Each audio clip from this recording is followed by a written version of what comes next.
தேங்காய் அரைச்சி ஊற்றி சேப்பக்கிழங்குல காரக்குழம்பு எப்படி செய்யுதுன்னு பார்க்கலாம். 2 தக்காளி பேஸ்ட் பண்ணி எடுத்துருக்கிறேன்.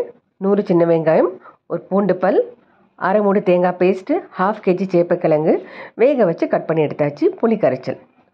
கடாயில் குழிக்கரண்டி எண்ணெய் ஆட் பண்ணிக்கிறோம். எண்ணெய் நல்லா காஞ்சதும் 1 ஸ்பூன் வடகம் போட்டு நல்லா பொரிய விடணும். வடகம் நல்லா பொரிஞ்சதும் சின்ன வெங்காயம், பூண்டு இதை போட்டு நம்ம நல்லா வதக்கிக்கிறோம்.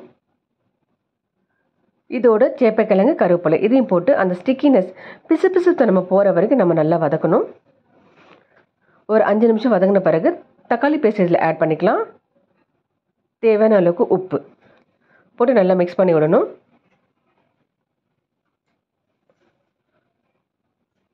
இப்போ காரத்துக்கு 2 ஸ்பூன் குழம்பு மிளகாத்தூள் ஆட் பண்ணிக்கிறேன். இதையும் போட்டு நம்ம நல்லா மிக்ஸ் பண்ணி விடலாம். ஒரு 2 நிமிஷம் மிக்ஸ் பண்ண பிறகு கரைச்சி வச்ச புளி தண்ணி இதில் ஆட் பண்ணிக்கிறோம்.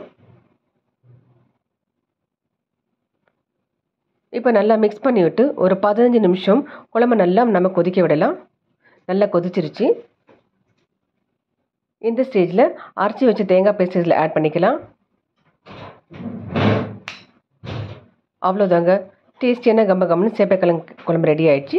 இதை சுட சாதத்து கூட சர்வ் பண்ணலாம். இந்த ரெசிபி உங்களுக்கு பிடிச்சிச்சுன்னா ட்ரை பண்ணி பாருங்கள்.